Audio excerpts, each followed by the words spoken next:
Want an easy way to see if you could save money on car insurance? Geico gives you 3. Call 1-800-947-AUTO. Go online to geico.com or stop by the Geico office nearest you. 3 ways you could save 15% or more. This is the Stephen A. Smith Show podcast. I'm Stephen A. Good afternoon, everybody. Welcome to the latest edition of the Stephen A. Smith Show, coming at you as I love to do every weekday over the airways of ESPN Radio. That's 98.7 FM New York City. That's 710 ESPN LA, and of course nationwide over the airwaves of ESPN Radio, Sirius XM, Channel 80. Number to call up as always is 866-729-ESPN. That's 866-729-3776. Got a jam-packed show coming your way today. Lots of NFL stuff to get into, NBA stuff to get into as well. But listen, ladies and gentlemen, in case you didn't know, in case somebody didn't tell you, I'm a Yankees fan, damn it. I'm a Yankees fan. Lifelong. And I wait for this time of year because, damn it, 162 games going back and forth every single day about what's going on with this team. That ain't just my flavor. You see, when you live in different cities, okay, when you live in different cities, you hope, you wish. That's what you wish for. You wish your team will be a championship contender. You wish that you'll end up in the postseason. You wish that something good will happen for you somewhere down the line. When it's me, if there is ever a time when my arrogance reigns supreme, it is when it comes to the sport of baseball, because I expect the New York Yankees to be formidable. I expect them to make some noise. I expect them to handle their business, at least until the ALCS. That's just how I am. Now, you might sit up there and say, the audacity, the unmitigated goal of you to have such an attitude. This is a team, a Yankees team, that hasn't been in this position for quite some time. This is a Yankees team that has been far from championship contention. This is a Yankees team that wasn't in the postseason last year, that lost their one-game wild card spot a couple of years ago in 2015. That's essentially missed the postseason 3 of the last 4 years until now. But you see, what happens is when you have the core four, and they have departed because Father Time has caught up to them, and you have to establish a new era, a new generation of excellence. Sometimes that takes a little time, but it's here now. And I'm telling you right now, I'm going to be sick to my stomach if the Yankees lose tonight. They have no business losing tonight. 0. Absolutely, positively 0. I know that Aaron Judge hasn't been in the postseason before. I know that Gary Sanchez hasn't been in the postseason before. I know that Severino hasn't done it before either. I don't care. I do not care. Aaron Judge, for those of you who've been sleeping under a rock, 52 home runs, 114 RBIs, league best 128 runs, 122 walks. I don't give a damn about the 208 strikeouts. We'll get over that. Last time he faced the Twins and Santana, he smacked a homer. I expect something similar like that tonight. I don't care that Gary Sanchez is leading the league in passed balls with 16. He'll do better tonight, but he's going to throw out runners. I can promise you that, which is more than Jason Castro can say. I'm here to tell you. Yankees don't have to play small ball, but in case Girardi decides to do that, they should be fine. Castro ain't throwing anybody out. This is the same Castro that allowed 3 of the Yankees' 4 stolen bases on September 18th when they last met. And then I mentioned the biggest advantage that the Yankees have with their bullpen. Talk about 6 deep. Chapman and Robinson and Kelly and Chad Green. But Betances hasn't even been himself. Consistently, that is. But listen, you can literally take your starter out. If you've got trouble with Severino, if you're Joe Girardi, you could take this man out in the second inning and still not miss a beat. Cleveland's a different beast and a different animal, and we'll deal with them once we get past the Minnesota Twins. But you had damn well better get past the Minnesota Twins. And speaking of this one-game wild card spot, I don't know about the rest of y'all. I hate it. I absolutely, positively hate it. 162 games.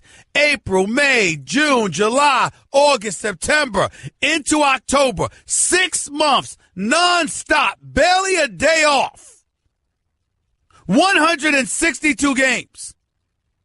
And because you want to add a second wild card team to the equation, it's a one-game playoff? This ain't football. I hate this about baseball. Absolutely, positively hate it because the best team doesn't necessarily always win. A one-game playoff, 7 of the 10 road teams have won. 7 of the 10. I don't like those. I don't like that. Because the Yankees clearly are better than the Twins. Clearly. But if Severino doesn't show up tonight, you might have a problem. Even if he does show up tonight, but Sanchez suddenly can't hit, and Judge suddenly can't hit, and Castro suddenly can't hit, and Gregorius suddenly can't hit. We got ourselves a problem. We got ourselves a real big problem. And that is the part that concerns me. I don't like it one bit. I hate it. I just hate it. A one-game playoff. It should be the best 2 out of 3. Best 2 out of 3. Easy. That's what it should be. But that's not the way it is now. And the Yankees going to have to deal with this. Somehow, some way. They're going to have to sit up there and deal with this and get the Twins up out of here in this one game. Because I'm here to tell you right now, I don't give a damn how good this season was en route to 91 wins. You lose this game against the Twins tonight and your season is over because you lost one playoff game to the Minnesota Twins. I'm here to tell you, the season's a disappointment. That's the way I view it. 866-729-ESPN. That's 866-729-3776. I'm also going to talk about a little bit more baseball. Since the playoffs begin, going to tell you who I think's going to the World Series. Who I think has the potential to meet the Yankees, assuming the Yankees luck up and get past Cleveland after they beat Minnesota tonight, which they had better do. Which obviously is going to inevitably take me to the Los Angeles Dodgers, and I'll be talking about them. Don't you worry about that, because that is something that is absolutely positively necessary, and I definitely will be talking about them. We'll get into the New York Giants and what's transpiring with them because somebody's having their headers on a swivel. Folks are calling for their job. We'll be talking about that. We're wondering whether or not a team should be in L.A. And, of course, there was a Monday Night Football game that took place last night. Kansas City Chiefs beat the Washington Redskins 29-20.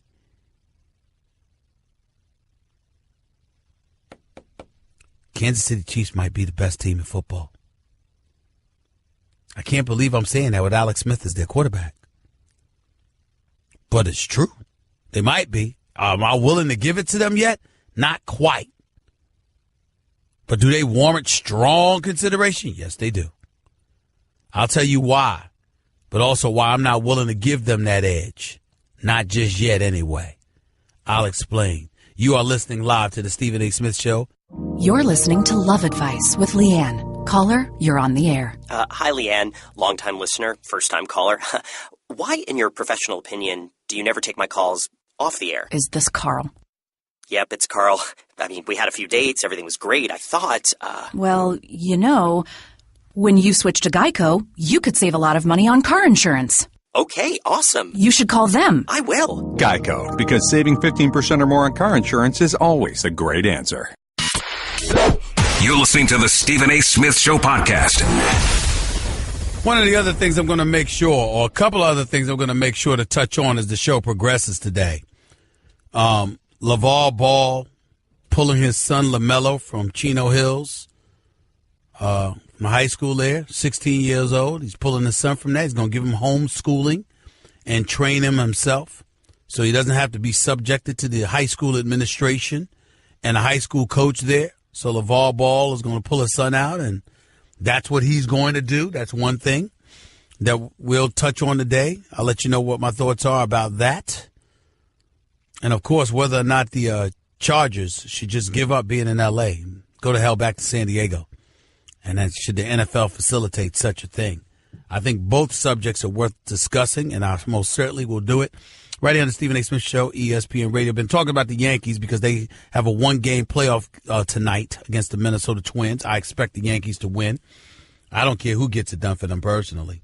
I don't even know who your DH is going to be. Is it going to be Headley? Is it going to be Hicks? Is it going to be Matt Holliday or somebody? I mean, who the hell's going to get it done? You're the Twins. You got this guy Sano. He had some shin problems, but he's back, and he was having a good season. 28 home runs, 77 RBIs. Use him. Twins are not, it's not like they're a team that can't beat the Yankees. Yankees got to be careful, got to take this seriously, which I know Joe Girardi will do, which means they will do it. Whether or not they're going to get it done remains to be seen. I'm just interested in seeing what happens. I'm looking for the guys. These guys don't have playoff experience, ladies and gentlemen. This isn't Jeter. This isn't Mariano Rivera. This isn't Andy Pettitte. This is not these guys. It's not these guys. So I'm just very, very worried. But they better win this game because they got the better lineup. They just do. Let's not forget Todd Frazier, too. He can do some things. We'll see what happens. Or Headley, rather. We'll see what happens. 866-729-ESPN. That's 866-729-3776. Before I get to the phones, let me get to last night's Monday Night Football game. Kansas City Chiefs are no joke. I would love to tell you that, there's nothing to worry about. Because when we think about supremacy within the National Football League, we don't think about the Kansas City Chiefs. Some kicker named Butker drilled a 43-yard field goal with 8 seconds left. It was his first career game. He missed a field goal earlier, but ultimately propelled them to victory, and then they scored some late touchdown on, by Houston. But that was meaningless. Game was pretty much over anyway. These lateral passes and all of that stuff. But if you look at these guys, if you look at these Kansas City Chiefs, ladies and gentlemen, an argument could be made they're the most well-balanced team in football. Seriously, when you think about it, Andy Reid is an exceptional coach. He hasn't won a Super Bowl, but he's done everything but win a Super Bowl. Remember, he got the Eagles to like 5 consecutive NFC Championship games. Let's not forget that. But on the season already, they beat New England 42-27 to open the season, then beat the Eagles 27-20, then pushed around the Los Angeles Chargers 24-10, and then beat Washington last night 29-20. These are impressive victories. Alex Smith is completing 76% of his passes, 8 touchdowns, hasn't thrown a single interception in the first 4 games of the season. This kid, Kareem Hunt, is averaging nearly 7 yards a carry rushing the football. Nearly 7 yards a carry. And by the way, he's catching balls out of the backfield, too. Alex Smith showed he could run a football yesterday. Tyreek Hill is still no joke. He's their leading receiver right now. And then you can't forget guys like Albert Wilson. You certainly can't forget Travis Kelce, who's dancing in the end zone, whose touchdown dance I absolutely positively love. And this Chiefs defense is no joke either. They're ranked 10th overall. This is the amazing part. 26 in yards allowed, 25 against the pass, 20th against the rush, but somehow, some way, still a 10th ranked defense in points forfeited because they bend, but they don't break. And this is with Eric Berry out for the year, ruptured ACL. Remember that. It's going to be real interesting to see what happens with them. Me personally, I'm still thinking the Atlanta Falcons and the New England Patriots in a rematch in the Super Bowl, but the New England Patriots defense looks horrible. And they're tied with the Jets, and the Bills are in first place. And McDermott's got those boys flying off the ball playing defense, stout defense, which is his signature. Whereas McVay in Los Angeles with the Rams doing a hell of a job. Really ingratiating himself with the players, and you got a guy like Wade Phillips who, knows defense. And then the Jets are within the division, and they're tied with the New England Patriots. They've overachieved because they didn't underestimate themselves when the rest of us were underestimating them. They knew they were going to be stout defensively. Maybe we should have had an indication when they were willing to give away Sheldon Richardson. Offensively, what Sheldon Richardson, the former New York Jet, said about Brandon Marshall appears to have some validity to it because he was talking about, if nothing else, Brandon Marshall was a distraction. Well, look how the Jets look without him. And look how the Giants are looking with him, even though it's not really his fault. I'm just saying. These are the kind of questions that you could ask yourself. And speaking of the Giants, I don't know if anybody has seen the New York Daily News, today's paper. But you got a guy by the name of Pat Leonard that's calling for the job of GM Jerry Reese. I like Reese. I respect Reese. I can't knock Pat Leonard for writing this column. I just can't do it. Every point that he's making is valid. 39-45 record since the start of the 2012 season. After an 11-5 record and a playoff berth last year, you come back with this? Same offensive line? Not a single change? 15 of the Giants' 22 starters this season are Reese draft picks. And from 2010 through 2013, Reese has had 29 draft picks and only 2 are still on the roster in JPP and Justin Pugh. I mean, damn, that's an indictment. Pat Leonard says that by his count, Reese is one of only 4 active NFL GMs who have reached the playoffs only once in the past 5 seasons. Got Mickey Loomis with the Saints. Got Les Snead with the Rams. Got Reggie McKenzie with the Raiders, who, by the way, is the reigning NFL Executive of the Year. Howie Roseman for the Eagles technically qualified, but he handed over the reins to Chip Kelly for a year or 2, so that doesn't count. And then you got Pat Leonard talking about the culture of the New York Giants. When you got a rookie, an undrafted rookie kicker in Aldrick Rosas, who declines to talk to the media, who the hell are you? You're lucky they took time to ask you a damn question with your useless self. Pat Leonard has a point. And by the way, he's buffered by Gary Myers, the great Gary Myers of the New York Daily News, who highlights how Reese speaks about 3 times a year, so they're talking to his inaccessibility.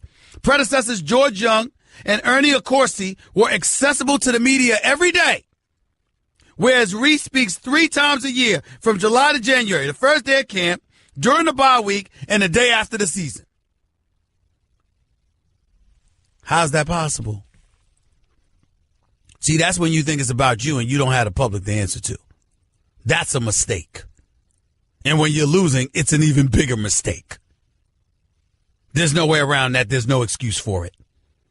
No excuse for it whatsoever. Gary Myers said it best. He ain't going to be fired during the season. And I'm not advocating that the man be fired. I'm simply saying Pat Leonard in his column made some very damn good points. To the point where if Reese were fired, there's nothing we could say. 11 years on the job. Bunch of playoff appearances missed on his watch.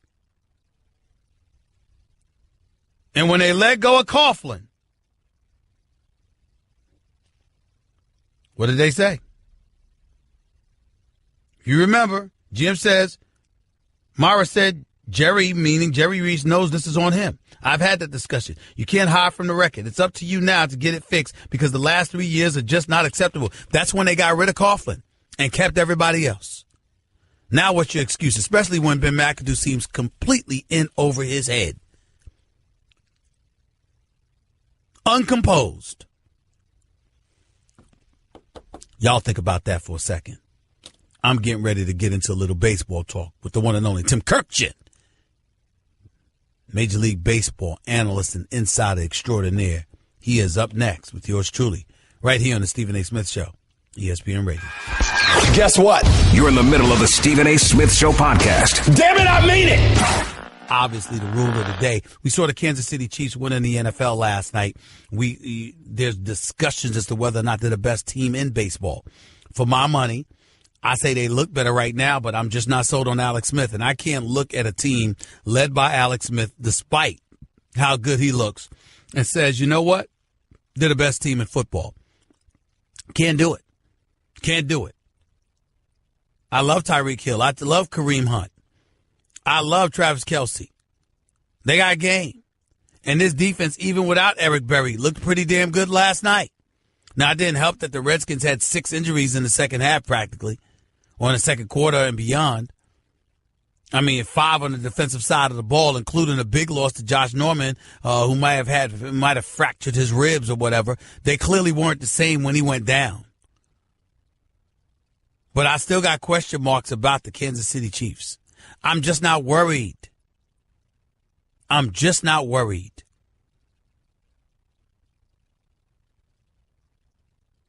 About the New England Patriots. When I think about Kansas City, am I supposed to believe that Kansas City will beat New England? I will say this. It would be very interesting if New England had to go to Arrowhead to play Kansas City. I'll admit that. I'll absolutely admit that. And by the way, don't get me started with Oakland. I ain't thinking about Oakland. Oakland, with Derek Carr going down anywhere from 3 to 6 weeks, I think they're finished. E.J. Manuel, don't tell me he's going to win you 3 of the next 6 games or 4 of the next 6 games. I can't see it. So I look at Kansas City and Denver in the West. I look at Houston in the South. I look at Pittsburgh in the North. I look at New England in the AFC East, with Buffalo, who's in first place right now with a 3-1 record, on the come up. I told y'all the Dolphins weren't going to do anything because Jay Cutler's their quarterback. What else is there to talk about? The Jets can make some noise, but am I really supposed to believe that Josh McCown is going to sit up there and guide this team to the postseason? What are y'all, nuts? I'm not going to get caught up in that. I don't believe it. I don't believe it, not for 1 second. Is he there, y'all? Mr. Kurkjian there? Okay, I just don't believe it about Josh McCown. I don't believe it. I don't believe it about the Jets. I don't believe it. I think their defense finds a way to be solid, at the very least. Offensively, leaves a lot to be desired. And getting back to the New York Giants, look, you missed the playoffs this many years. Something's got to give. And I don't know what the hell possessed them to decide that Ben McAdoo was the heir apparent. He had 2 good seasons as a top 10 quarterback, as a top 10 offense, rather, as the offensive coordinator. But I don't view Ben McAdoo as a leader of men. I view him as somebody who can fulfill his job description, his role, but he can't be a leader of men. And I think that when you're a head coach in the National Football League, you have to be a leader of men. If you're not a leader of men, you cannot be a head coach because you have to be an overseer. Ben McAdoo is the kind of person that he could be your offensive coordinator. He can follow the instructions of a head coach, go out there and do the job that he's supposed to do and call it a day. But to be a leader of men, to be a head coach, that's all the time. The only time you don't have to deal with a potpourri of issues is when you're asleep. And even that comes at a minimum. So I just look at the Giants as a complete mess right now. That's the way I take it. I don't know any other way to take it. Sorry. 866-729-ESPN. Let's get to the phones. Let's get to Marvin in Connecticut. You're live with Stephen A. What's up, Marvin? How are you? How you doing, Stephen A? By the way, I apologize. That guy Sano has been out. I mean, he's out. He's not coming back for tonight's game. They thought he was going to be available. He's not going to be available. But go ahead. Okay. Now, let me ask you something here. I'm going to sit down here and watch this game. Marvin, I apologize. I got to interrupt you because we got Tim Kurkjian on the line with us right now. So, Marvin, you got to wait. Call back in a little while, and I'll put you right back on, buddy. I apologize. Tim Kurkjian, and MLB analyst extraordinaire for ESPN, is on the line with us. What's going on, Tim? Good afternoon, sir. Hey, Stephen A., I got trapped on TV. Sorry about that. I'm right here now. Oh, please don't you worry about it. Thank you so much for taking time out of your busy schedule. So the New York Yankees, they're favorite tonight. Is this apropos? Should they be the favorites? Or how much, a better question would be, how much do I have to worry about with these Minnesota Twins? Well, there's a lot to worry about, Stephen A., because as we know, this is baseball. Anything happens in this sport. Very few favorites in this sport. But the Yankees are a better team than the Twins. But here's the warning. They are the highest-scoring team in the major league since August the 5th. They have hit more homers than any team in baseball since August the 8th. They have a great defense, and they have, and it's the old cliche, a bunch of young guys who have no idea where they are and how they got here, and sometimes that can work in your favor. Now, having said all that, the Yankees have a better starting pitcher tonight. The Yankees have an unbelievably good bullpen, way better than the Twins' bullpen, and the Yankees have thunder all the way through their lineup. I really like the Yankees as a team that can go and hurt some people in the postseason. They just have to get through this first one, which is not very easy. Is Severino a big deal in this particular game, considering that he's 23 years of age? This is his first go-round in the postseason. I'm thinking not, because of Girardi and because of the bullpen he has available to him. I can see him yanking this dude out in the second inning if things ain't going right. What about you? Yeah, I could see that happening also, but we can't forget how good this kid has been virtually all year. After Kluber and Sale, this might be the best starting pitcher in the American League this year. He has dominant power stuff. And yes, he may get caught up at 23 pitching the biggest game of his whole life that it doesn't get done. And yet he might throw 7 great innings because he's not one of these kids that really tires in the 3rd or 4th inning and you really got to watch his pitches in the 5th inning. He's not that kind of guy. He can dominate for 7 innings. It's just a matter of what he's got tonight. But if I'm Joe Girardi and I have that kind of bullpen lined up, I'm going sooner rather than later, and I think any manager in the world would do that. We're talking to Tim Kurkjian right here with Stephen A. on ESPN Radio. You talk about the Twins having young guys, haven't been there before, relatively risque. They don't mind. They can play a bit loose and do what they do. One could make the same argument about the Yankees, couldn't they? With Sanchez, with Judge, and others, could they make the same argument about the Yankees? Absolutely, Stephen A., and this is the beauty of the Yankees in 2017. No one, very few people had them go into the playoffs at the beginning of the year. They are clearly, to me at least, a year ahead of schedule. They're playing, another cliche, with house money here, and everybody knows this team is building for next year and the year after, and being a year ahead of schedule, I think a lot of these young guys are just saying, man, if we had a fun year this year, let's keep it going. And that separates them from other Yankee teams who, if they don't win the World Series, the season is a failure. That's not how it works with this team, and therefore I think they'll play a little looser than some other Yankee teams of the past. Tim Kurkjian right here with Stephen A. on ESPN Radio. I'm almost scared to think about the Indians because if the Yankees win this game tonight, then obviously they face against the Indians. I think that based off of what transpired last year, how they had the World Series in the palm of their hands before the Chicago Cubs took it away from them, I think that so much has been made about other teams that are hungry. People have negated to point out how hungry the Indians may be as well, and what a great job Terry Francona has done with them. What are your thoughts about the Cleveland Indians and what makes them so special? Well, they are hungry, Stephen A. It's a great point. They haven't won since 1948. They had a really good chance to win last year, and they didn't. And they went out and made themselves better on opening day last year when they acquired, of course, Edwin Encarnacion in the offseason. Then they went out and got Jay Bruce for the stretch run, and they've built a bullpen that's just as good as the Yankee bullpen. So that's why the Indians are where they are. They have this great starting pitching led by Corey Kluber, a way upgraded offense over last year, and now a bullpen that can run with anybody. So they're the only team that I look at, Stephen A., and don't see one major flaw or one obvious flaw. Everyone else has them. The Indians do not have a major flaw, but that doesn't guarantee anything, even in baseball. Let's transition to the National League, Tim Kurkjian, just for a minute or so here.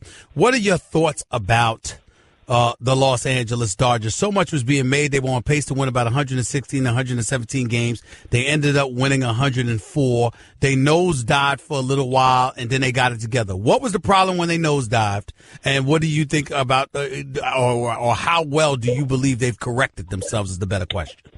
Well, I think they've corrected themselves to be, at least for me, the team to beat in the National League going into October. And yet those issues they had were real, and they were gigantic, at least for a short period of time. Now, Corey Seager's their best player, and he was hurt for a portion of that, losing 16 out of 17. Clayton Kershaw wasn't there for the complete list, and therefore he's completely healthy now. I think they've corrected most everything. To me, it's just a question of, are they going to score enough runs in the postseason? Because they do things a little differently. They don't hit the same guys in the same order and play the same guys at the same position every night. They mix and match even in the postseason. We'll see if they can mix and match enough to go to and win the World Series. That's about my only question with them. The rest of that team is really good. Why hasn't enough been being said about the reigning defending World Series champion Chicago Cubs? Because, Stephen A., they weren't 40 games over 500 after 3 months last year. That's the difference. But they've gone a different route this year. Joe Maddon sensed how exhausted they were physically and more so mentally from winning last year, from playing into November, and then from an offseason that went by in a blur. And he rested those guys. He didn't push those guys. And now they're playing the best they have all year. They finished with 16 out of 20, highest scoring team in the National League second half, best record in the National League the second half. They still have significant questions with their starting pitching, but the rest of that team is in line to be very, very good in the postseason. I wouldn't be shocked if they were good enough to get back to the World Series and win it. What about the Nationals? I mean, once Bryce Harper went down after running the first base and messing up his leg for a little while, that looked nasty. Thank goodness he was able to, he's expected to be able to come back. He's been able to come back. I mean, but when you look at the Washington Nationals and what Dusty Baker has to work with, talk to me about what your expectations for the Nationals are this year. Well, again, the Nationals are good enough to win the World Series also. I can say that about 8 teams in this postseason, which is just unheard of at this time of year, but that's what makes 2017 so interesting. The Nationals bullpen, Stephen A., is so much better than it was 3 months ago, and it's so much better than the bullpens this team has had in their playoff runs over the last 6 years, and that's why I think this team has a chance to win the World Series, because their starting pitching, assuming, of course, Max Scherzer is healthy, is so good, and their lineup, now that Bryce Harper's back, and we're going to assume he's going to be the productive Bryce Harper, 3 through 6 in that order. There isn't a better 3 through 6 in the big leagues than what the Nationals can throw out there. Plus, they have so much to play for, having not won a playoff series over these last 5 years. They really have some unfinished business there. I got to tell you, Tim Kurkjian, the Yankees, after 162 games, knowing the young squad that they have, the pitching that they have, the bullpen that they have, if they lose tonight's game, I'm going to be very depressed, Tim Kurkjian. I'm going to be very depressed. Well, you should be, Stephen A., if they lose tonight. However, you should wake up in the morning knowing that really good things are ahead for the Yankees. And not only are they a good team, they're a fun team to watch. And better days are ahead no matter what happens tonight. Thanks a lot, buddy. I appreciate your time. Enjoy tonight's game, man. Take it easy. Oh, okay, see you. Thank you. One and only Tim Kurkjian right here with Stephen A. on ESPN Radio. Want to be a part of the show?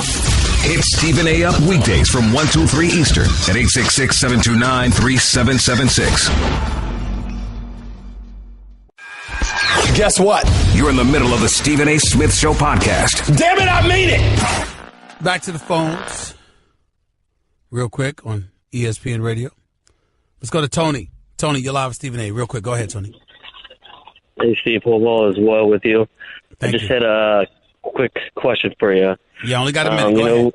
Yeah, I'll make it quick. So with the NFL height and awareness on CT, how do you feel about the NFL maybe one day going to I know some teams already do it now, like Dan Quinn and Urban Meyer kind of practices, but going to the rugby style tackling where you have to wrap up. So no more lunging and hitting with the helmet. What do you feel about that? Do you think it'd be a good rule? I think eventually they're trying to enforce all of these things. I think what they're trying to eradicate from the game is leading with the crown of your helmet and certainly hitting guys above the neck, in their chins and in their head and all of that other stuff. That's what you're doing. To me personally, I don't even think the biggest problems are the hits. I think the biggest problem is when a guy's head collides with the turf, because the turf is hard. The surfaces of the turf is very, very hard. And, the hit itself and the velocity that comes with it, I think contributes to it. But I think that they need to make better helmets, which I'm hearing they're trying to do. And I think they got to find a way to soften the playing field to some degree, just like you would do on a track meet, going from tar cement to what they have there now. But that's a different subject for another day. 866-729-ESPN. Hour number 2 of the Stephen A. Smith Show. Up next in a minute. Don't touch that dial. That's just a sample of what you'll hear on the Stephen A. Smith Show. Weekdays at 1 p.m. Eastern on Sirius XM Channel 80 and the ESPN app. Want an easy way to see if you could save money on car insurance? Geico gives you 3. Call 1-800-947-AUTO. Go online to geico.com or stop by the Geico office nearest you. 3 ways you could save 15% or more. This is the Stephen A. Smith Show podcast. I'm Stephen A. Hour number 2 of the Stephen A. Smith Show, here with you for the next hour over the airwaves of ESPN Radio, Sirius XM, Channel 80, 866-729-ESPN is always the number to call up. That's 866-729-3776. I'll get back to the calls in just a minute, but I wanted to transition a little bit to what I consider to be a relatively general issue. Obviously, I started the show off talking about the Yankees. They got a playoff game tonight. I expect them to beat the Minnesota Twins. Let's see what they do. Talked about the Giants and the Rams and the Chargers, all of that stuff. Kansas City Chiefs being the best team in football right now, arguably so in some people's eyes. I talked about all of that. But I wanted to get into LaVar Ball. Obviously, he's I don't know if we have sound on that, Nuno, but he has spoken out adamantly on behalf of his son, pulling his son out of school, saying that his son will be homeschooled, home trained. He'll train his son to get ready for the next level. Obviously, he took time to take shots at the high school his son was playing for. Didn't want his son there anymore. Said that the coach, the administration, everybody is suspect. But rather than hear from me, listen to LaVar Ball himself speak about his son LaMelo and why he decided to pull him out of school and give him homeschool training. Listen to this. So that's 2 high school coaches in, 6 months? 2 high school coaches in 2 months. And they ain't got it yet. All you got to do is do like Coach Bay, get along with me, and guess what? You go 35-0. When you try to do it your way, goodbye. Does it feel like a risk to you to take him out of high school, though, and miss out on all that? Miss out on what? Going to the prom, hanging with your friends. He can do that without going to school. All you got to do is walk down the street. They're going to hang with him anyway. Here's my deal. He was going off. We didn't have that sound available, but he was going off about the school administration, the coaches, basically calling them jokes and what have you. And listen, if the man wants to pull his son out of school and give him homeschooling, what's there to say? Don't try that with me, ladies and gentlemen. Nobody said anything when Bryce Harper was being schooled at home by his parents and whatever tutors they hired or whomever. Nobody said a word. He was a baseball prodigy. The parents for Bryce Harper were unapologetic about it. And Bryce Harper is universally recognized when healthy as one of the best players in baseball. Nobody said a word. When we were speculating as to whether or not he's going to be worth $400 million, nobody said a word. So don't come saying a word about LaVar Ball's decision either to pull his son out of school. I don't have a problem with that. I really don't. My issue with LaVar Ball in this particular instance is calling out the school administration and the coach. He does come across as a bit of a bully because he has more of a voice than they'd ever hoped to have. And that may be publicity that they don't need. It's harmful, it's detrimental, and it's unnecessary. Because just because it's not working out for your son doesn't mean it's bad for everybody else. Secondly, your son is 16 years old. And when you state such a public position, it contributes to the potential level of disrespect kids can ultimately show elders. Because if you get to act that way so flagrantly, who's to say they're not going to emulate your behavior? You got to think about that, too. I'm not saying that LaVar Ball should not homeschool his son. I'm not saying he shouldn't have pulled his son out of the school, even though I may not have. What I am saying is that if you're going to do it, just do it, rather than insult everybody along the way. Because what didn't work for your son may be okay, and he may be able to stomach it because he has you, meaning LaVar. How many children, how many sons have a father that actively involved in their child's life? Everybody can't be LaVar Ball. And so I just wish he had thought about that. But I don't have a problem with the homeschooling. I can understand why he would want to do that. It's perfectly within his right to do it. I think that, from an environmental perspective, social, environmental effort, in terms of communicating and fraternizing with kids and things of that nature, I think that's incredibly important. I think having to get up to school, having to go to class, having to deal with the minutia, the mundaneness of those kind of things, I think that's good.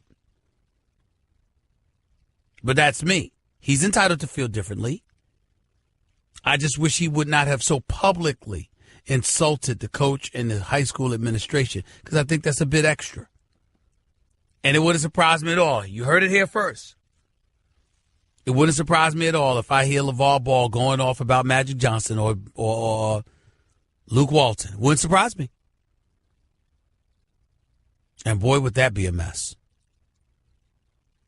866-729-ESPN. That's 866-729-3776. Terrell, you're live with Stephen A. on ESPN Radio. Talk to me. What's up? Stephen, I just want to say, I think that LaVar's... Hello? Yeah, you're on the air. Go ahead, buddy. Yeah, I think LaVar is just putting a bullseye on these kids' back. Let them be kids, man. You know what I mean? And you're making them unlikable to the public. These kids are not gods, although they're very talented, and I think that he's a number 10 on the father scale of caring for his kids. Give them a break. Take the muzzle off their mouths. And he's not only a bully with the public. Stop.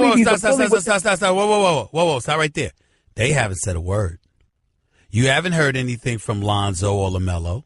That's all LaVar Ball. You can't say take the muzzle off their mouth. They haven't said anything. They haven't said anything, nor have they been disliked. Any ire that has been aimed in the direction of the Ball family has come towards LaVar Ball. It has not come towards those kids. No, I'm saying take it off of LaVar's mouth. You know what I mean? He's speaking for his children all the time. Going back to the sneaker deal, they never have a voice in anything that has to do with their lives directly. And like I said, what we saw in the media with him being a bully, I'm sure he's like that in the privacy of them. If they had their own thought of their own, I'm sure he would shoot it down in a minute. It appears that way. But I will tell you, meeting Lonzo's very, very cool. And Lonzo's attitude is dad's going to be dad. It ain't going to stop me from being me. And apparently that's worked for him. And he gives every impression that he is about, himself. He's good. His father doesn't faze him. He still has to go out there and perform. He still has to go out there and play. And his father is not making life any more difficult for him anyway. That's his mentality. And the pops, LaVar Ball, is like, look, pressure, real pressure, is not being able to eat, not being able to feed your family, not being able to do X, Y, and Z. He's like, this is just basketball. These boys ain't fazed by it. I raised them. I know how strong they are. And how we going to argue with it when the one evidence that we're all able to point to is his son, who ended up being the number 2 overall pick in the NBA draft? How we going to say something here right now? No, he I said get that, his son was Stephen going to be A. a Laker. I'm just saying, he's doing it. He's living up to it. Well, he hasn't played a regular season game yet. And like I said, I'm just talking about him making it to the pros. That's what happened. No, he did all that. But what I'm saying is he's making them to be God, so that if he don't have a good season, who they're going to talk about more in the paper is anybody than him, as, let's say, this rookie not living up to expectations that his dad put on him just because he won't never shut his mouth. I got you. We'll see whether his son answers the call, though. That's the bottom line. We'll see. Appreciate the call. Okay, Kevin, for the grand prize of $1 million, what color is the White House? I know this. 5 seconds. Oh, switching to Geico could save you a bunch of money on car insurance? Okay. Judges? That's true, Kevin. They'll allow it. Congratulations. You're a winner. Woo! Geico, because saving 15% or more on car insurance is always a great answer. You're listening to the Stephen A. Smith Show podcast. Back to the phones we go right here with Stephen A. on ESPN Radio. Let's go to Cam. You're live with Stephen A. What's up, Cam? How are you? Hey, how are you? I'm all right. Go ahead. I just want to call and talk about the Eagles for a second. I feel like they're not giving them much respect. I saw the ESPN rankings. They have them 8th have the Seahawks and the Patriots ahead of us.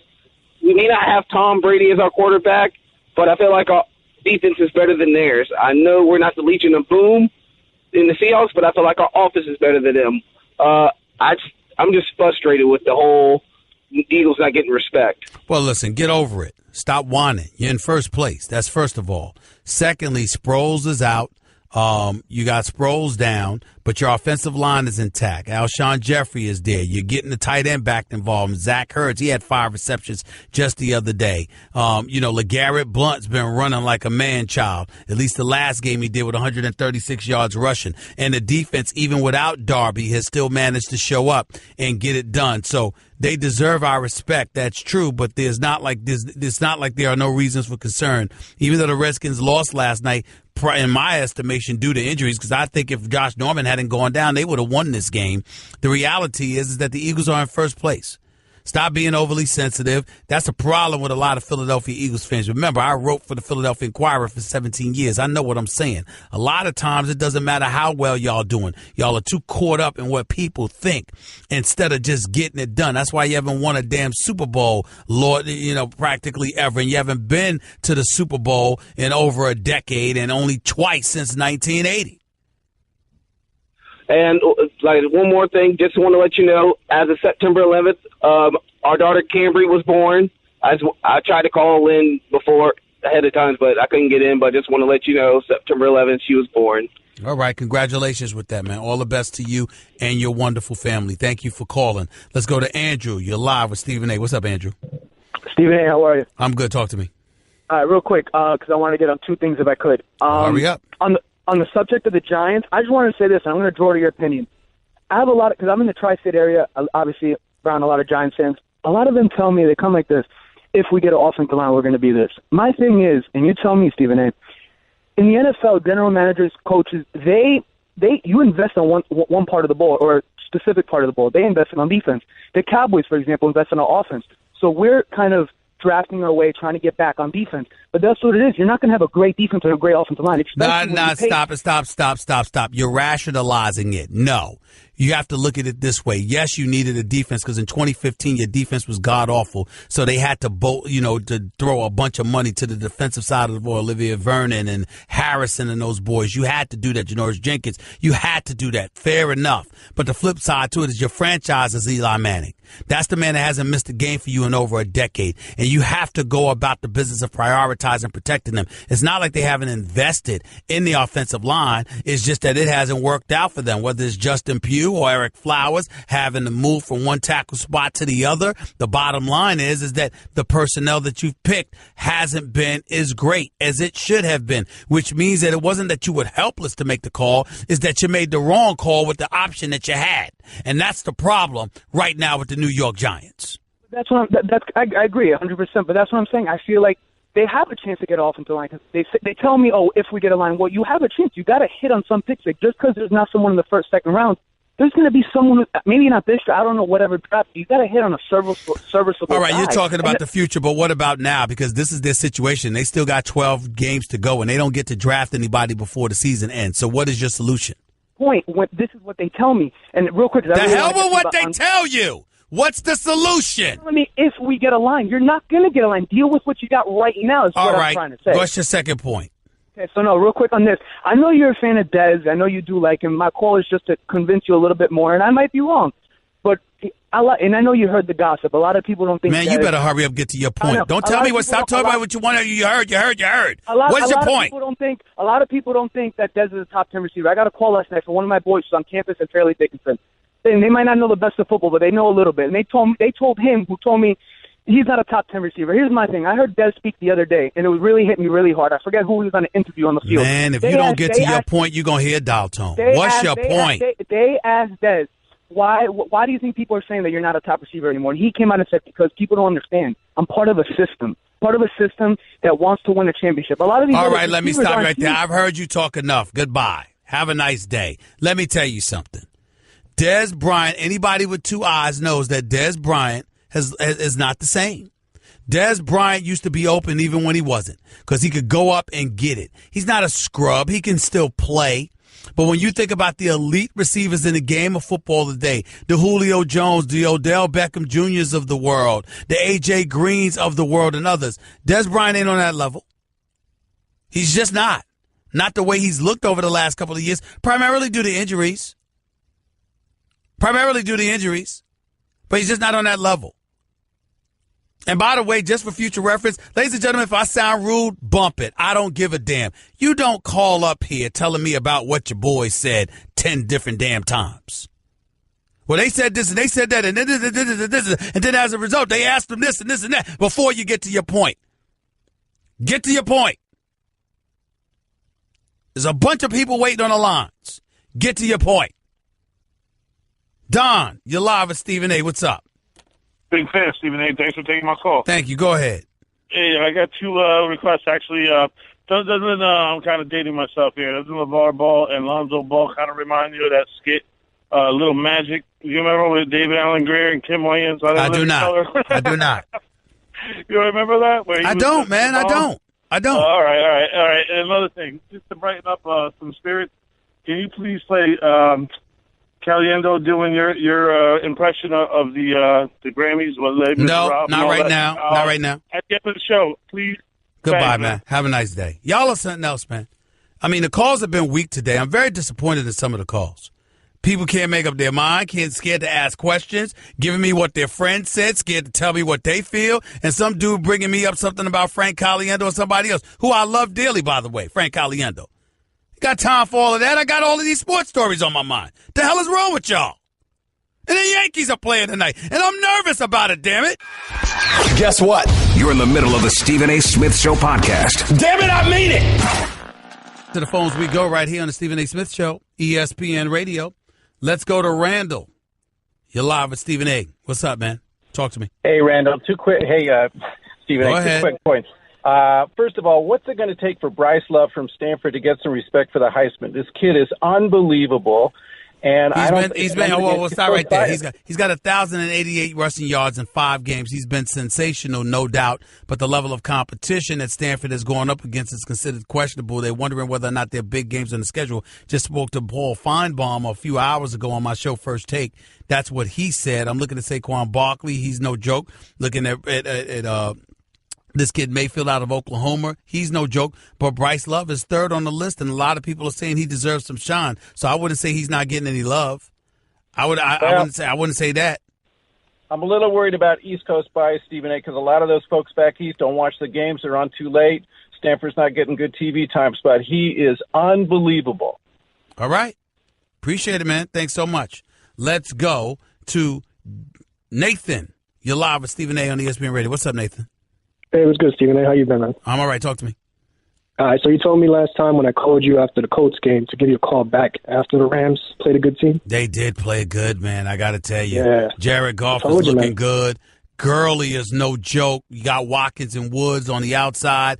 And the defense is going to come together. You got to believe it with Wade Phillips back there as your defensive coordinator. But I can't say enough about Goff and Gurley. Gurley is running the football effectively, and Goff has looked very, very impressive. It's shocking to see, I must admit. I mean, like, I'm a Rams fan, so I understand. Like, we had 13 losing seasons, so I get why, you're skeptical. Yeah, but I'm still skeptical, but the bottom line is they did what they needed to do. And that's the real deal about this. They did what they needed to do. You got to give props where props is due, and that's what it comes down to. Okay? Right now, so far, they're in first place. They're 3-1. I still think Seattle's coming. I don't think the Rams will hold on to it. No question. But still in all, I got to give respect where it's due and give props where it's due. Absolutely, man. So I was wondering, so even in a loss, though, against Seattle, what would show you that these boys can ball? Say they go out, they give it all. What are you looking for? How about keep winning? What do you mean what's going to show me? They 3-1. You keep winning games, I got to pay attention, wouldn't you say? Yeah, man. I'm excited, man. All right, be excited. Be excited now. I can't blame you because Lord knows you haven't had much of a reason to be excited in all the years that Jeff Fisher's been there. So congratulations to you. Christmas arrived early. Take care. Jay, you're live at Stephen A. on ESPN Radio. What's up? What's going on, Stephen A? I wanted to talk about my Raiders. Stephen A, it don't look good. The first game, Derek Carr, really didn't look himself. Well, not the first game because, of course, they won their first two games. Mm-hmm. But the last two games, Cooper has dropped a lot of balls. Of course, we already knew from the preseason that the defense would go be ugly. But, Stephen A, what do you see with these Raiders that you can put your hand on? That something doesn't seem right about that team. And then I heard you talk about E.J. Manuel. I haven't really been able to see him play a lot in Buffalo. I'm not sold on him at all. I really am not. I'm not sold on him at all. E.J. Manuel, he gets on my damn nerves sometimes because he's a good kid and he's somebody that can run for office for you. He's somebody that can come at home at the dinner table and all of this other stuff. But I got to tell you, man, I'm not sold on him at all. I think that he's damn near an accident waiting to happen. So is that demeanor that he had? Because I noticed that when they did the 3-and-out, when he went to the sideline, he wasn't looking at any plays. He kind of looked like he wasn't even in the game. But they could have tied the game up or won the game. But Cooper has dropped, I think, 8 balls in 4 games. I think that's a lot of balls. He's dropped. There's a lot of balls to drop. They're all over him, too. He's getting double covered. Crabtree being out last game against Denver didn't help Mathers either. And beast mode, it's not his fault. Like Ryan Clark explained to me before, he's averaging less than 4 yards a carry. But in the same breath, beast mode isn't getting blocked well. He's breaking tackles the second he touches the ball because the offensive line, which is one of the top 2 offensive lines in the game last year, doesn't seem to be the case now. So the Raiders have slipped in that regard. But I got to go, Jay. I appreciate the call. Got to get on out of here. My man Louis Riddick is up next with Stephen A. on ESPN Radio. Catch the Stephen A. Smith Show live on 98.7 ESPN New York, ESPN LA 710, and Sirius XM Channel 80. You just can't make this stuff up. Weekdays from 1 till 3 Eastern. Guess what? You're in the middle of the Stephen A. Smith Show podcast. Damn it, I mean it. Welcome back to the Stephen A. Smith Show right here on ESPN Radio. Always my honor and privilege to have my next guest, NFL analyst and insider extraordinaire, somebody who should actually be a general manager in the National Football League as far as I'm concerned. The one and only Louis Riddick is on the line with us right now. What's going on, Louis? How are you? Stephen A., appreciate you having me, bro. Man, always appreciate you. Let's get right to it, man. In New York City right now with the Giants 0-4, obviously that's a huge story. And in today's newspaper, you got an article in the New York Daily News, a column with somebody calling for the job for Jerry Reese. I just want to know from your perspective in terms of how much culpability lies on the shoulders of a GM in a situation similar to what you're witnessing with the New York Giants. Yeah, well, a lot of it, to be quite honest. And look, Jerry's a friend of mine, someone who I respect, and someone who I respect how he has conducted himself throughout his career and gotten to the point he's at. That being said, look, there's fundamental tenets as far as team building, Stephen A., and you know this as far as what it takes to win consistently and play playoff caliber and Super Bowl caliber football. And one of the things that they haven't done in that respect is they haven't taken care of the offensive line. And when they were winning Super Bowls throughout the time that Bill Parcells was there, and then Tom Coughlin, when Ernie Accorsi was the general manager, they had guys along the offensive line that when they needed it, they could control the line of scrimmage. They would whip up on the opposition, control the clock, and they could grind you out in those months of November and December and then on into the Super Bowl. And the team kind of rallied off of that, along with the defenses that they had as far as, some of the great players they had rushing the passer, then led by Michael Strahan. This is where if there's something that people can really hold Jerry's feet to the fire, this is where they're going to hold his feet to the fire. It's just how inept the offensive line has been. And it's not that they haven't thrown money and thrown draft picks at the position. They just haven't been able to get the right players and then develop them and have it become something where they can win football games. And I think if there's something that's going to be there's something that he's going to have to really answer for. It's going to be that position in particular. Well, Louis Riddick, what about the fact that the Giants still had a 23-22 lead and Jameis Winston got the ball and drove them 59 yards? I mean, the last two losses were last minute field goals. Obviously, the offensive line could be better, and we all understand that. But what about the money they threw to the defensive side of the ball, and they don't seem to be getting it done either? Sure. Yeah, you're right. And I think, and Stephen, I think there's kind of a phenomenon that's going on with that side of the ball that I've seen happen in my playing days and in my front office days, and that is it starts to creep into the psyche of the stronger unit when they see the other side of the ball not really performing consistently, putting them in situations where they're back out on the field after offense goes 3 and out over and over and over again.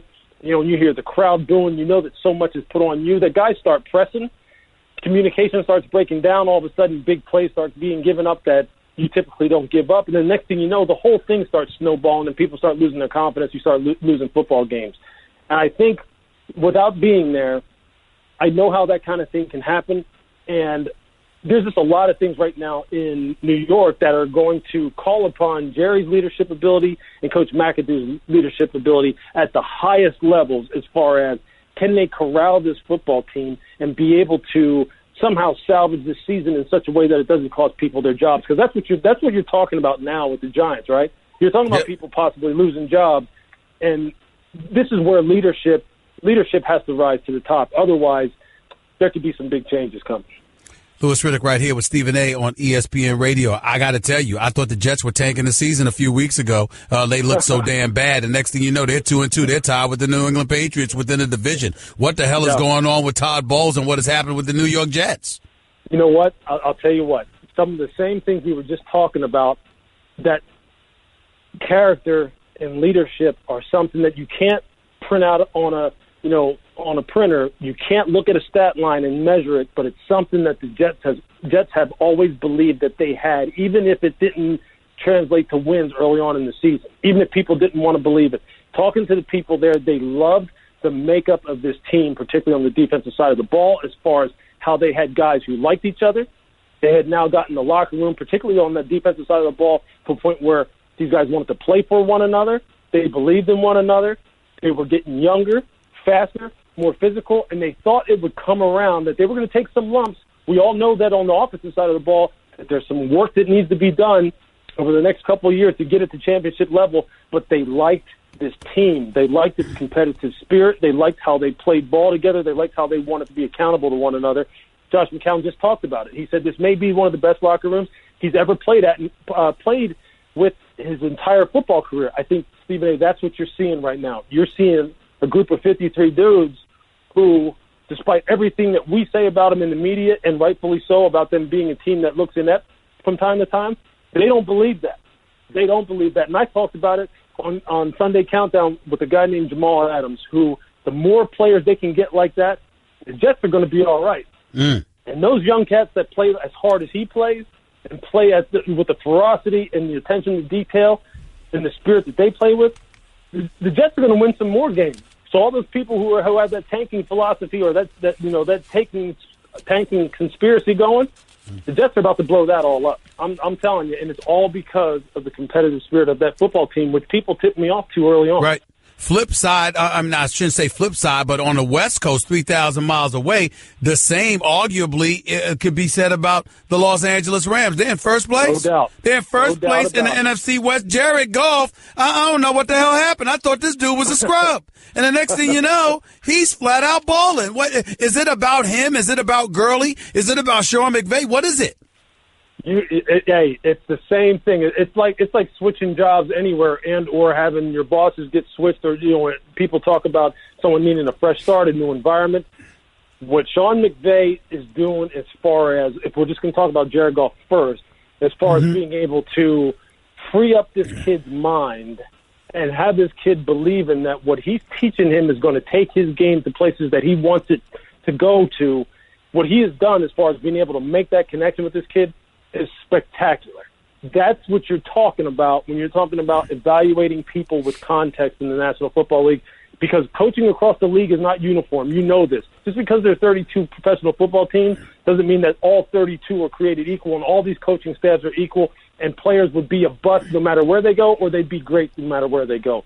They hit a home run with Sean McVay as far as him being able to get the best out of Jared Goff. Todd Gurley has just all of a sudden turned it on. They built the offensive line the right way. Andrew Whitworth has been a huge addition. Sammy Watkins on the perimeter, huge addition. Robert Woods, huge addition. Cooper Kupp, huge addition. These have just been home run additions to this team.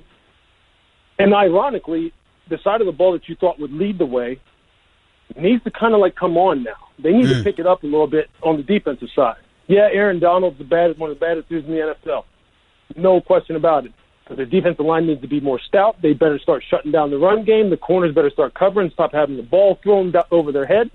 If they can do that, hey, I think the Rams, without a doubt, Stephen A., are NFC West contenders as far as division title winner. We're talking to Louis Riddick right here with Stephen A. on ESPN Radio. And obviously the flip side, just like you've got the Jets and the Rams, East Coast, West Coast, you got the Giants, and then you got the team that they play this coming weekend, the Chargers, who can't win a close game to save their life. I like Anthony Lynn. I like the fact that he's the head coach for the Chargers, but it does seem to be the same old Chargers right now. I'm not comfortable with what I'm seeing from them. 2-12 in games, 3 points or less. I don't know what the hell's going on with them. Do you have an explanation? Yeah, man, I think it's starting to mess with them, psychologically again, just as it has done under previous coaching staffs. And that's unfortunate because I thought some of the early season losses that they had, particularly against the Denver Broncos and Miami Dolphins, I thought they would be things that Anthony would still be able to parlay those losses into having a positive mindset and believing that they were close and that they would actually maybe get over the hump as far as winning those close games. But now it seems to be feeding off of itself, and it's starting to get into the heads of some of the players. And that's something that, again, it's going to call upon one of those things that you assess in head coaching candidates all the time, which is, again, leadership. Can you keep the ship together? Can you keep people believing in your message as you continue to bring in reinforcements to help that football team? Because if not, it may be the same old thing for the Chargers. And look, I mean, they're ice skating uphill anyway in that small stadium, opposing teams' fans overrunning their stadium. I mean, that's a lot to overcome, man. It's a lot. And I love Anthony Lynn too, just like you. But he's ice skating uphill, man. And in some ways it's not even fair, but that's what you signed up for. Well, shove aside the Los Angeles Rams, okay? What is it? Kansas City at 4-0, New England at 2-2, Deshaun Watson balling the way that he's balling in Houston. The list goes on and on. What's the biggest surprise in the NFL season, the first quarter of the NFL season thus far in your mind? I would have to say I don't know if I want to say it's a surprise, but the way Deshaun has so far just taken a team and taken an offensive line that looked inept when Tom Savage was behind it, and all of a sudden they look like a very multiple offense that can just cut you up in many different ways.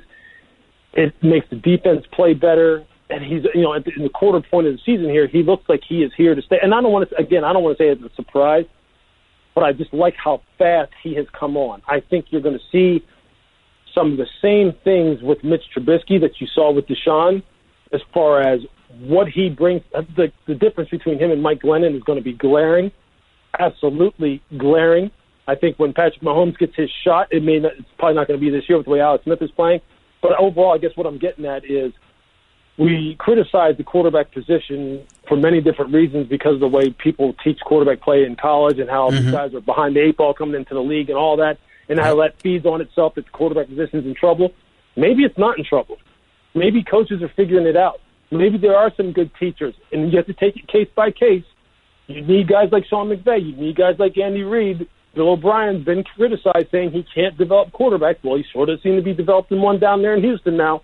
Maybe the quarterback position isn't as bad off as we thought it was. But what about the Buffalo Bills at 3-1? You ain't shocked by them? A little bit. But you know what? I know this. I know Sean McDermott is a tremendous leader. He's a tremendous teacher of defense, and they're balling on defense hard. I mean, they're playing hard, fast, and physical. Tyrod Taylor, I think, has been criticized justifiably, and And sometimes it's gone a little bit overboard, but they run the rock hard. They have one of the best offensive lines in the league that will smash you and punch you right in the mouth. And they got one of the best all-purpose backs in the NFL, too. All that stuff adds up to being able to be competitive and win football games. Let me ask you this. Is the Kansas City Chiefs the best team in football? Right now, yes. They have the strongest roster. But if they've lost Eric Berry, their heart and soul. Their heart and soul, you wouldn't even know that he isn't on the football field right now. They lost Jeremy Maclin. No one knew what was going to happen to the offensive side as far as perimeter playmakers. Mm-hmm. Would Tyreek Hill really be able to step up? Would Albert Wilson be good enough? Chris Conley be good enough? Could Kelsey carry the load? And look, Alex Smith, he's playing some of the best ball of his career, statistically and subjectively when you watch him. So, yeah, that's a strong football team. They got it going on down there. Are the Raiders done considering what we're talking about? The Bills and the Patriots in the East, the Steelers in the North, Houston probably in the South, even though they're tied for 2-2 with Tennessee and Jacksonville. Then you got Kansas City and Denver's balling. They're still 3-1. Considering the fact that Derek Carr is projected to be out anywhere from the next 3 to 6 weeks, are the Raiders done? Over the next 2 to 4 weeks, or however long Derek Carr is out, we'll know if they're done depending upon whether or not 3 guys, Rodney Hudson, their offensive center, Kalichi Osemele, one of the guards, and Gabe Jackson, the other guard. How good they play over the next couple of weeks will determine whether or not they're done. Because if they can't reestablish the line of scrimmage and dominate as the highest paid offensive line in the NFL, then they're done. They're done. If they can dominate, and they can live up to all the hype that we've given them, and justifiably so, then they'll survive it. And then when Derek gets back there, they'll take off running again. We'll see what happens. Louis Riddick, always appreciate you, buddy. Thanks so much, man. You take it easy. I'll talk to you later. You got it. Thank you. All right. The one and only Louis Riddick right here with Stephen A., ESPN Radio. That's it for today's show. Got to get on out of here. I'll be back with y'all in 22 hours. Appreciate a lot of stuff that Louis Riddick said about the Kansas City Chiefs, best team in football right now, about Deshaun Watson and the impact he had, about Trubisky, the kind of impact he expects Trubisky to have in Chicago. And, of course, he highlighted what's going on in both New York and L.A. with these two teams. Talk about a tale of two cities, the Giants and the Jets on opposite ends of the spectrum, the Rams and the Chargers on opposite ends of the spectrum. Lots of stuff to get into. I'll make sure to do it tomorrow, 22 hours from now. Until then, peace and love, everybody. This is Stephen A. signing off. Until mañana. Take it easy. Peace and love. That's just a sample of what you'll hear on the Stephen A. Smith Show. Weekdays at 1 p.m. Eastern on Sirius XM.